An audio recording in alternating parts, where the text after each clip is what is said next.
So last week I recorded a full day of eating, and you can definitely say that it didn't go as one might have hoped. The relationship that I have with food, sugared Gatorade, which is like 80 calories, 45 calorie piece of low calorie bread. I'm ashamed of eating certain foods. Yeah, let's not do that again.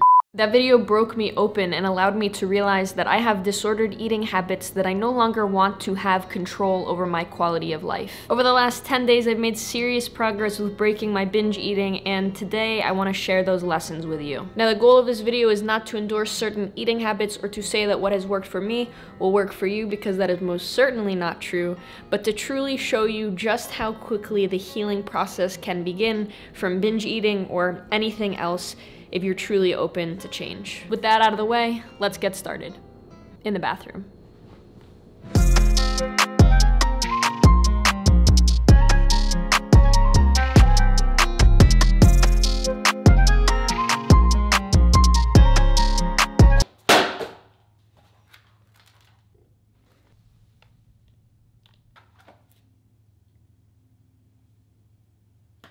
My binge and restrict cycle started in the bathroom. I picked a number, totally arbitrarily, and I would fixate on hitting it day after day after day. If I woke up slightly heavier, I'd get triggered into a massive shame spiral that would punish my mood all day, and I wouldn't feel worthy again until I saw declining numbers on the scale again. So I dig my grave by restricting myself, by eating in a deficit for months on end, and then I'd lay down in that grave by losing control by overeating. I actually realized that I needed to ditch the scale just by being mindful, by applying the practices that I recommended for months on this channel. I noticed that on the rare days that I didn't weigh myself, I felt better 100% of the time. So I ran an experiment where I decided to string together a series of days where I chose to not weigh myself intentionally, and 10 days later, I've realized that all I needed to do to break that cycle was by unplugging it, by not putting any more weight in this piece of glass. I think it's time to celebrate by taking this one step further. This one's for my therapist.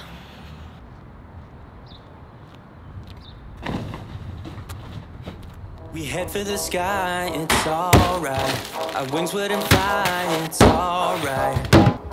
If we are crashing down again,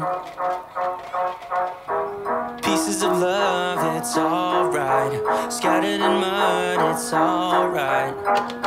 You're giving me a lie again.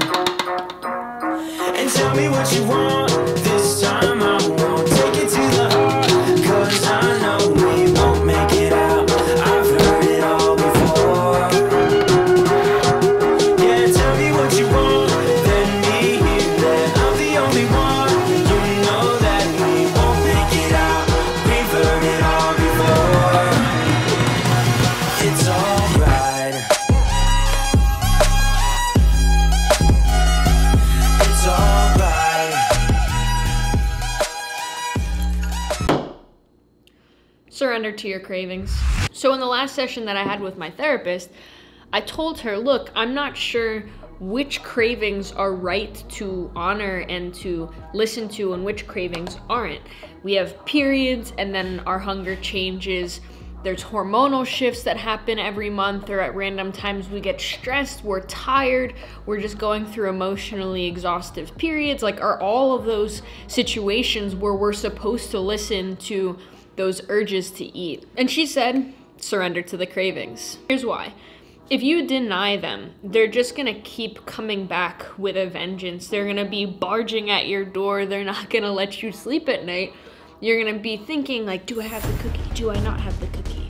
Should I? Are you sure? Like, am I supposed to do that or not? Like, I don't know, maybe I can do it, maybe I can't. Can I get away with it? And it's just like, just slow down all that exhaustive mental energy, because it doesn't need to happen. You're gonna want exactly whatever it is that you're telling yourself that you can't have, and then suddenly there's a war in your head. Do it, don't do it, is it good, is it bad? Food is neither good nor bad. There aren't good foods and there aren't bad foods. Food is not morality. Find neutrality. Stop seeing food as a dogmatic yes or no, win or lose. Just eat. And in the wise words of my far more emotionally developed therapist than me, learn how to love your body enough to trust it. And I know for me, that's gonna be a very long, likely lifetime journey, but I'm starting today by eating what I want, when I want, and learning how to take my head out of the equation. Now, the next thing that we're working on is a cravings journal.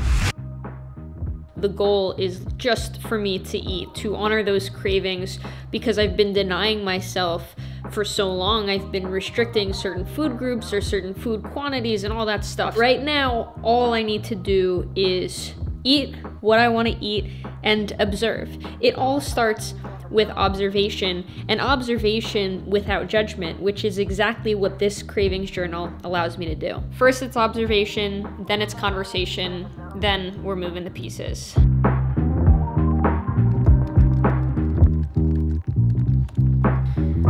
We write our own narratives. Consciously or unconsciously, we often accelerate and control the gas pedal of our own behaviors. Ask yourself, how am I complicit in creating the conditions that I claim not to want?